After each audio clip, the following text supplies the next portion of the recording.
खमा खड़ी आप सभी को हमारे राजस्थान पे आप सबका बहुत बहुत स्वागत है। कैसे हो सारे MRPNs? आई होप आप सभी बहुत अच्छे हैं। हम सबको पता है RS मेंस एग्ज़ाम की डेट जो कि अब पोस्टपोन हो चुकी है, तो एक गोल्डन अपॉर्चुनिटी है जिनकी अभी तक RS मेंस की तैयारी पूरी नहीं हुई थी, सिलेबस अच्छे से कवर नहीं हुआ था या फिर रिवीजन नहीं हुआ था, मतलब जो जो भी गैप्स रह गए थे आपके प्रिपरेशन में उन्हें हम अभी बहुत अच्छे से पूरा कर सकते हैं। 20 जुलाई और 21 जुलाई को इस एग्ज़ाम की डेट आ चुकी है, तो हमारे पास अच्छे खासे हम मान के चल सकते हैं कि हाँ 5 to 6 मंथ्स का टाइम है। ठीक है, तो RS मेंस की प्रिपरेशन स्टूडेंट्स पूछ रहे थे, स्पेशली इंग्लिश मीडियम वाले, क्या स्ट्रैटेजी होनी चाहिए अभी के लिए, हमें इसे कैसे कवर अप करना चाहिए। तो सबसे पहला पॉइंट है इसमें, आप सिलेबस की हार्ड कॉपी अपने पास रखिए। ठीक है, सिलेबस आपके पास इसमें होना चाहिए। हम सबको पता है 3 पेपर जनरल स्टडीज़ के हैं इसमें 200-200 नंबर के, और 4th पेपर जनरल हिंदी और जनरल इंग्लिश 200 नंबर का है। तो सबसे ज़्यादा इंपॉर्टेंट इन चारों पेपर में से जो पेपर है वो है 4th पेपर। तो 4th पेपर की जो प्रिपरेशन है वो हमें अभी से राइट नाउ स्टार्ट करनी है। उसको आप डेली थोड़ा टाइम भी दोगे और यहाँ से मार्क्स ज़्यादा आने के चांसेस होते हैं। तो ये पेपर 4 जो है अभी फिलहाल RS मेंस में मेरिट डिसाइड करता है। ठीक है, तो पेपर 4 की तो आपको आज से मान के एग्ज़ाम के 3-4 महीने तक प्रिपरेशन आपकी कंटिन्यू रहेगी। इसमें जो एसे राइटिंग या पैराग्राफ राइटिंग जो भी आता है वो सब भी इंक्लूडेड होगा। उसके अलावा जो ग्रामर वाला पार्ट है, तो डेली बेसिस पे इसकी तैयारी करनी है टिल द एग्ज़ाम से 1-1.5 महीना पहले तक, और उसके बाद आपका वो रिवीजन में पार्ट जाएगा। ठीक है, अगर हम बात करते हैं पेपर 1, 2, 3 में से कौन से पेपर ज़्यादा इंपॉर्टेंट है, तो पेपर सेकंड बहुत ज़्यादा इंपॉर्टेंट है। क्यों? क्योंकि पेपर सेकंड फैक्चुअल पेपर है, इसमें ज्योग्राफी है, इसके अंदर साइंस है। तो ये जो फैक्ट बेस्ड पेपर होते हैं, फैक्ट बेस्ड, तो इसके अंदर क्या होता है, हमें चीज़ें याद करनी है और स्कोर आने के चांसेस बहुत ज़्यादा होते हैं। ठीक है, तो थोड़ा सा हम एक नज़र डाल लेते हैं इसमें। पेपर 1 के अंदर ये सिलेबस अगर आपको चाहिए तो मारो राजस्थान ऐप पे फ्री स्टडी मटेरियल में आपको मिल जाएगा, आप उसको डाउनलोड कर लीजिएगा।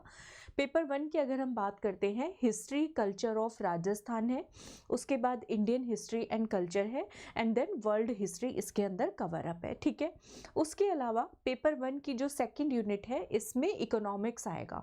तो इंडियन इकोनॉमी इसके अंदर है और वर्ल्ड इकोनॉमी और राजस्थान इकोनॉमी इसके अंदर है। ठीक है, अब जो है इसके अंदर जो थर्ड पार्ट है, थर्ड यूनिट है, वो है sociology, management, accounting and auditing. ठीक है, तो सोशियोलॉजी, मैनेजमेंट और अकाउंटिंग और ऑडिटिंग इसके अंदर कवर अप होते हैं। पेपर सेकंड की अगर हम बात करें, एक बार ओवरऑल देख लेते हैं, फिर हम डिटेल में इसको डिस्कस करेंगे कैसे प्रिपेयर करना है। पेपर 2 में एथिक्स वाला पेपर है आपका, एडमिनिस्ट्रेटिव एथिक्स करना है। उसके बाद जनरल साइंस एंड टेक्नोलॉजी, जिसमें बहुत सारी मतलब नई चीज़ें भी आई हैं, जैसे कि OTT प्लेटफॉर्म, बिग डेटा क्या होता है, क्लाउड कंप्यूटिंग क्या होता है, इंटरनेट ऑफ थिंग्स क्या होता है। तो इस तरह से बहुत सारे नई टर्म्स भी इसके अंदर ऐड की गई हैं जो कि हमें तैयार करनी है। उसके बाद geography, India, world and Rajasthan. तो ये पेपर सेकेंड पेपर और 4th पेपर जो है आपका स्कोरिंग पेपर है। ठीक है, तो यहाँ से आपकी मेरिट डिसाइड हो सकती है, सेकंड पेपर और 4th पेपर। तो अगर आप तैयारी शुरू कर रहे हैं तो पहले जो है पेपर 4th और पेपर सेकंड अपना प्रिपेयर कर लीजिए, उसके बाद पेपर 1 और पेपर 3rd। इस तरीके से अगर आप 2-2 पेपर की तैयारी कर रहे हैं तो ऐसे आप चल सकते हैं। ठीक है, ये प्लान आउट आप कर सकते हैं। पेपर 3rd में हम देख लेते हैं, पॉलिटी आएगी, इंडियन पॉलिटी, राजस्थान पॉलिटी, ठीक है, कुछ वर्ल्ड पॉलिटी और करंट अफेयर्स के टॉपिक्स। उसके अलावा पब्लिक एडमिनिस्ट्रेशन और मैनेजमेंट इसके अंदर है। फिर sports and yoga, behaviour and law इसके अंदर कवर अप है। ठीक है, तो इसमें एक स्ट्रैटेजी आपकी ये हो गई जो हमने डिस्कस किया, पेपर सेकंड एंड पेपर 4 को प्रिपेयर कीजिए और पेपर 1 और पेपर 3rd को। इसमें एक तरीका आप ये भी कर सकते हैं कि पेपर 4 तो वो तो कंटिन्यूसली चलेगा ही चलेगा। ठीक है, उसमें आप ये छोटे छोटे टॉपिक्स जो है, पहले पेपर सेकंड और पेपर सेकंड के अंदर जो दिया गया है वो वाला टॉपिक, यानी कि एथिक्स वाला आप प्रिपेयर कर लीजिए। एथिक्स के साथ ही आप जो है ये एडमिनिस्ट्रेशन वाला जो था, वो कौन से यूनिट, ये वाला this one administration and management, ये दोनों सब्जेक्ट्स जो है एक साथ प्रिपेयर होने के। तो जब आप पेपर सेकंड का एथिक्स वाला पार्ट करें उसी टाइम पे पब्लिक एडमिनिस्ट्रेशन और मैनेजमेंट कर लें, क्योंकि बहुत ज़्यादा मिलते जुलते टॉपिक्स है। एथिक्स के अंदर आप एडमिनिस्ट्रेशन की काफ़ी सारी टर्म्स को यूज़ कर सकते हैं, ठीक है।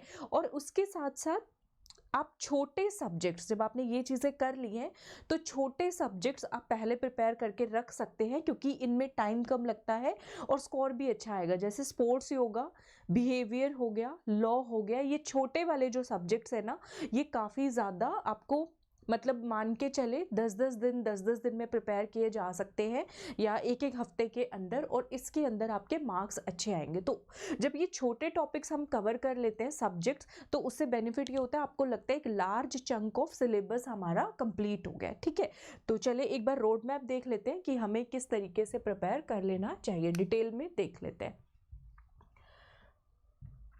सबसे पहले आपको पेपर 4 डेली बेसिस पे प्रिपेयर करना है। डेली बेसिस पे या तो आप इसमें मैं कहूँगी पहले इंग्लिश और हिंदी, जिसका जो सब्जेक्ट वीक है वो सब्जेक्ट आप पहले कर लीजिए ताकि आपको सेटिस्फेक्शन रहे, ठीक है। एक एक सब्जेक्ट पिक कीजिए, इंग्लिश एंड हिंदी, ठीक है। पहले मान लीजिए 15-20 दिन के लिए आप इंग्लिश पढ़ रहे हैं तो इंग्लिश ही पढ़े, हिंदी पढ़ रहे हैं तो हिंदी ही पढ़े, ठीक है। ग्रामर और ऐसे राइटिंग जो भी पार्ट है वो सब चीज़ें। तो ये आपका एग्ज़ाम के आप मान के चले 3 महीने तक में आप इसका सिलेबस वगैरह कवर अप कीजिए, बाकी टाइम आप अपना रिवीजन और उसके लिए रखिए, प्रैक्टिस के लिए, ठीक है। इसके साथ में पेपर 2 को आप प्रिपेयर कीजिए। या तो पेपर 2 में आप इसमें जैसे मैंने बताया एथिक्स और जो पेपर 3 के अंदर एडमिनिस्ट्रेशन वाला पार्ट है ये एक साथ कर लीजिए। उसके बाद साइंस एंड ज्योग्राफी प्रिपेयर कर लीजिए, साइंस एंड ज्योग्राफी प्रिपेयर कर लीजिए।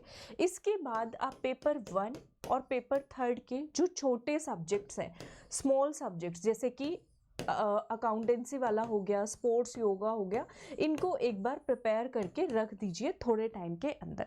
फिर आप पेपर 1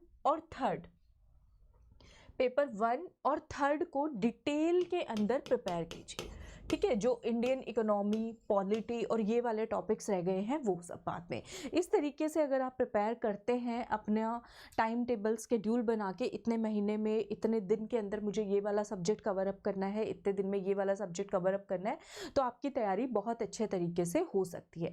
दूसरा, जब आप ये टॉपिक्स प्रिपेयर कर रहे हैं तो इनके मेंस रिलेटेड जो आपके क्वेश्चंस बनते हैं प्रीवियस ईयर क्वेश्चन के बेसिस पे, उनको लिखने की आंसर राइटिंग प्रैक्टिस आप साथ के साथ कर लीजिए, ठीक है। आंसर राइटिंग प्रैक्टिस आप साथ के साथ कर लीजिए। या फिर आप ये कर सकते हैं, 5 दिन में आपने थ्योरी पढ़ा है, 2 दिन में आप अपना आंसर राइटिंग कर सकते हैं ताकि आपको कोई कंफ्यूजन ना हो। 2 दिन के अंदर आप अपना आंसर राइटिंग को फिर पूरा डेडिकेट कीजिए। जो आपने 5 दिन में पढ़ा है वो उसकी आंसर राइटिंग आप 2 दिन में करेंगे। सबसे पहले प्रीवियस ईयर क्वेश्चन देखिए, उसके अलावा जो भी मॉक टेस्ट वगैरह अवेलेबल है उसको आप कर सकते हैं, ठीक है। और try to cover maximum part of syllabus. कभी भी 100% सिलेबस पे मत जाइएगा। मैक्सिमम पार्ट आप सोचे कि जो ग्रोस मोटा मोटा इंपॉर्टेंट वाला पार्ट है वो हम पहले कवर अप करने की कोशिश करें, क्योंकि 100% सिलेबस हमेशा एक बर्डन कैरी करता है, ठीक है। तो कोशिश करें मैक्सिमम पार्ट, स्कोरिंग पार्ट, जो इजी टॉपिक्स है उनको आप पहले कवर करके रख लीजिए, ठीक है। तो आई होप आरएस मेंस के लिए अगर आपके और भी कोई डाउट्स या क्वेरीज जो भी है जिस पे भी आप वीडियो चाहते हैं तो कमेंट सेक्शन में मेंशन कीजिएगा, उसके ऊपर डिटेल्ड वीडियो जो है आपके लिए आ जाएगा। मारू राजस्थान पे आप जो आरएस मेंस की तैयारी कर रहे हैं या आरएस 2024 नेक्स्ट ईयर वाले फाउंडेशन की तैयारी कर रहे हैं, जिनको प्री कम मेंस की तैयारी कर रहे हैं, तो मारू राजस्थान पे कोर्सेज अवेलेबल है। ध्रुव आरएस फाउंडेशन बैच है इंग्लिश मीडियम के स्टूडेंट्स के लिए, ठीक है। किसके लिए है?